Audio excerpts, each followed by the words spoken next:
हज़रत फ़रीदुद्दीन अत्तार रहमतुल्लाह ताला अलैह ना, ये साहिब तज़किरतुल औलिया, इतने अल्लाह तबारक व तआला के करीबी लोगों में से हुए हैं कि फिर इन्होंने ना मुक़र्रबीन की लिस्ट बनाई, यानी तज़किरतुल औलिया लिखी, अल्लाह के बंदों के हालात इन्होंने जमा किए। ये अत्तार थे, इत्र बेचते थे। इत्र का कारोबार एक महंगा कारोबार है। अरब शरीफ में अल्लाह ताला हम सब को ज़ियारत नसीब करे तो सोने वाली दुकान के साथ इत्र की दुकान होती है, यानी जितना किराया वो बंदा दे रहा है उतना ये दे रहा है। इतना महंगा बिजनेस है कि लोग इसे सोने चांदी के बराबर जानते हैं। बड़ा महंगा कारोबार था। फरमाते महंगी महंगी खुशबुएं मैंने सजाई हुई थी। एक दिन एक दरवेश बाबा जी आ गए तो 2 4 5 बोतलें उन्होंने देखी, खुशबू लेनी थी। तो ये अच्छे सेलमैन होते हैं, ये ग्राहक को जाने नहीं देते। फरमाते मैंने भी आगे बढ़ के बाबा जी से कहा, जब उन्होंने देख ली काफ़ी चीज़ें तो मैंने आगे बढ़ के कहा कि बुज़ुर्गों क्या चाहिए, मुझे हुक्म करें मैं देता हूँ। क्या देख रहे हैं, कौन सी खुशबू चाहिए? तो बाबा जी फरमाने लगे, पुत्र मैं तो देख रहा हूँ कि तेरी जान बड़ी मुश्किल से निकलेगी। तो मैं दुनियादार बंदा था, मुझे बड़ा गुस्सा आया। मैंने कहा बाबा वो क्यों? मैंने कहा पुत्र माल ही बड़ा जमा किया है, मरेगा कभी ये वाली शीशी याद आएगी, कभी वो वाली याद आएगी। नहीं समझ आई आपको बात? यानी कभी मुस्लिम कमर्शियल बैंक वाला अकाउंट याद आएगा, कभी अभी बैंक वाला याद आएगा, कभी वो जो फैसलाबाद में प्लाट लिया वो परेशान करेगा, कभी लाहौर वाली सोसाइटी की फ़ाइल डिस्टर्ब करेगी कि इतना कुछ छोड़ के मर जाऊँ, इतनी मेहनत से इकट्ठा किया था। कभी वो पुजारो, कभी ये पुजारो। इतना मुश्किल तो हम बनाते हैं दुनियादारी। कहा तू नहीं मरेगा तो ये चीज़ें याद आएंगी। फरमाते मैं दुनियादार था, दुनियादार को नसीहत करें तो गुस्सा करता है। कहते हैं मैंने कहा अच्छा बाबा मेरी जान मुश्किल से निकलेगी तो तेरी कैसे निकलेगी? फरमाते कहने लगे बेटे इधर आ दिखाऊं। कहते मैं मुड़ के ऊपर से हो के बुज़ुर्गों के करीब आया, वो मेरी दुकान के फर्श पे लेटे कलमा पड़ा, रूह परवाज कर दी। अरश फरश्ते बांगा मिलियाँ, मक्के पै गया शोर। बुल्ले शाह असा नहीं मरना, ये तो मर गया ही कोई होर। ते नाले वारस शाह वो कदों मर दे जिन्हां कीतियां नेक कमाइयां ने।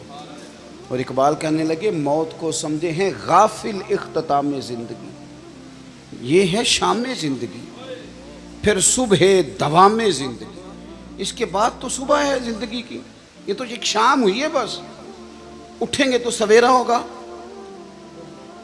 कहते हैं बाबा जी की रूह परवाज़ कर गई। कहने लगे पुत्र मैं तो इस तरह जाऊंगा। फरमाते हैं मैंने ही कफन दफन किया, मैंने ही जनाजा पढ़ा, मैंने ही दफन किया, कोई वारस नहीं मिला, असी किसी दे कुछ नहीं जे लग दे, ना कोई साडा दर्दी। कहते मैंने ही दफन किया। फिर उसके बाद मुझे मसले की समझ आ गई, फिर बाद में समझ आ गई माल वारसों का है, आज भी वारसों का है, कल भी, ये पक्की बात। और वारस अपनी अपनी तबीयत के हैं, अपने अपने मिजाज के हैं।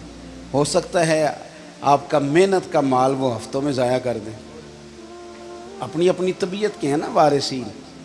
हो सकता है आपकी बड़ी बनाई हुई चीज़ें वो चंद मिनट लगाएं, गया सारा कुछ।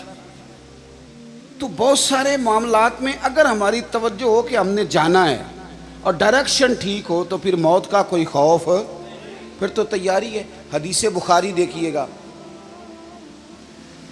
हज़रत अबू हुरैरा रदी अल्लाह ताला अन्हु भी हदीस के रावी हैं। और एक मकाम पे इसी हदीस को हज़रत अनस बिन मालिक रदी अल्लाह ताला अन्हु ने भी रवायत किया है।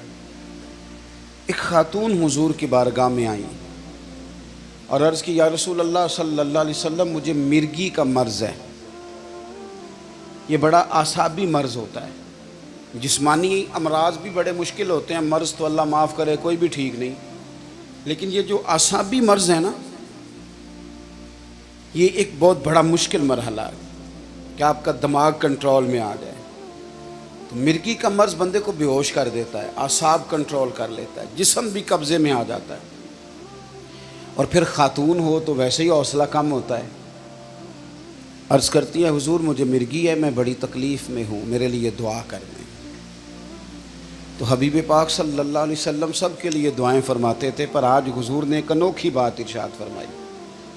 हुजूर फरमाने लगे, अगर तू कहे तो दुआ कर देता हूँ, अल्लाह शिफा देगा, और अगर तू करे सब्र। इसका माना क्या है कि मिर्गी के साथ ही गुजारा करे। नहीं समझ आ रही बात की?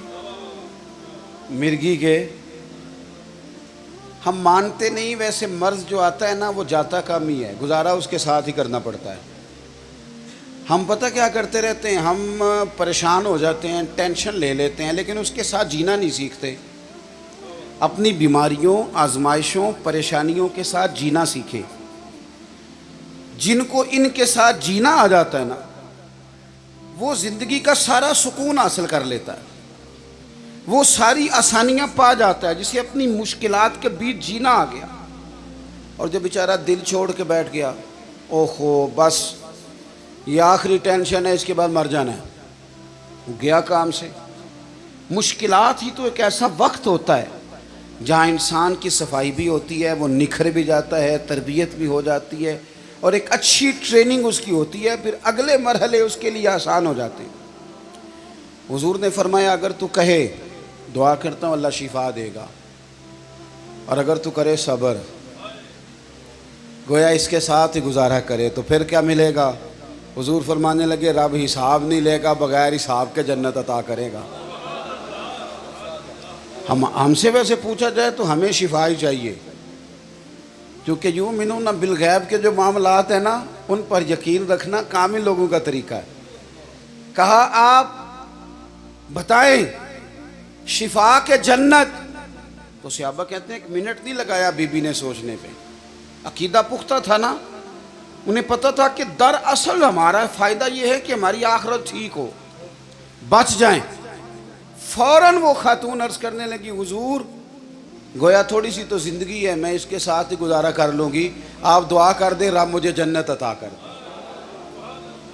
मुझे जन्नत की ज़रूरत है। इसके तो साथ भी टाइम, थोड़ा वक़्त कितना है, वक़्त कितना है, बस आ गया, उठ ना फरीदा सुत्या, अब बस दाढ़ी आ गई पूर, अग्गा नेड़े आ गई, पिछा रह गई दूर, तो उठ ना फरीदा सुत्या, झाड़ू दे मसीत, ओए तू सुतें रब जागदा, तेरी डाढ़े नाल परीत, ते उठ ना फरीदा सुत्या, खलकत वेखन जा, ओ मते कोई मिल जाई बख्शिया ते तू भी बख्शिया जा, कुछ कर, आगे बढ़, अगला सफ़र जो है उस पर तवज्जो कर।